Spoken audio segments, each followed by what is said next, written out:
32টি জেলার মধ্যে 20টি জেলার আহ্বায়ক কমিটি হয়েছে এবং আমরা আশা করছি ডিসেম্বরের মধ্যে বাংলাদেশের প্রত্যেকটি ওয়ার্ড পর্যন্ত এনসিপির আহ্বায়ক কমিটি হবে।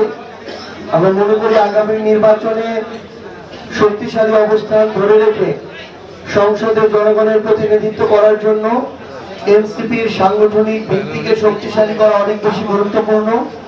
সেই লক্ষ্যে আমাদের উত্তরাঞ্চল এবং দক্ষিণাঞ্চলে আমাদের এই কমিটি গঠনের প্রক্রিয়াটি চলছে।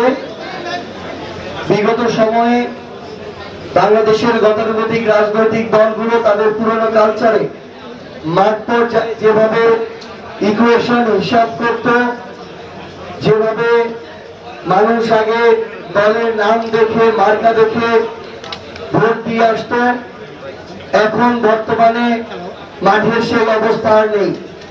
এখনো যারা পুরাতন রাজনৈতিক কালচারের উপর আস্থা রেখে মনে করছেন যে শুধুমাত্র নির্বাচনের কয়েকদিন আগে আবারও মাঠে গিয়ে আপনারা জিতে আসবেন, যেটা আপনারা পূর্বে করতে পেরেছিলেন, আপনাদেরকে আমরা বলতে চাই যে সময় থাকতে আপনারা মাঠে গিয়ে জনগণের কথা শুনুন, জনগণ কি বলে সেটা বোঝার চেষ্টা করুন।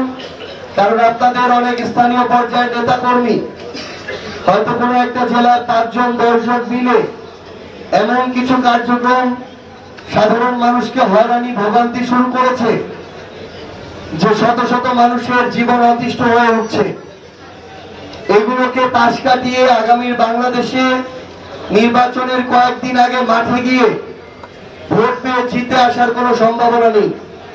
আমরা আপনাদেরকে আহ্বান করব, আপনারা মাঠে যান এবং আমরা আমাদের জায়গা থেকে এনসিপির যারা নেতাকর্মী আছেন তারা যেভাবে মাঠে যাচ্ছেন কাজ করছেন, আমরা আশাবাদী যে আগামীতে মাঠ পর্যায়ে বাংলাদেশের মানুষ আর কোন দল কিংবা মার্কার প্রতি অন্ধ থাকবে না। সেই সময় 24-এর অভ্যুত্থানের মধ্য দিয়ে শেষ হয়ে গিয়েছে এবং আমরা প্রত্যাশা করছি যে আগামীতে মানুষ ওই বয়সের মধ্যে সীমাবদ্ধ থেকে, মার্কার মধ্যে সীমাবদ্ধ থেকে, পুরাতন দলের মধ্যে সীমাবদ্ধ থেকে কাউকে বিজয়ী করে আনবে।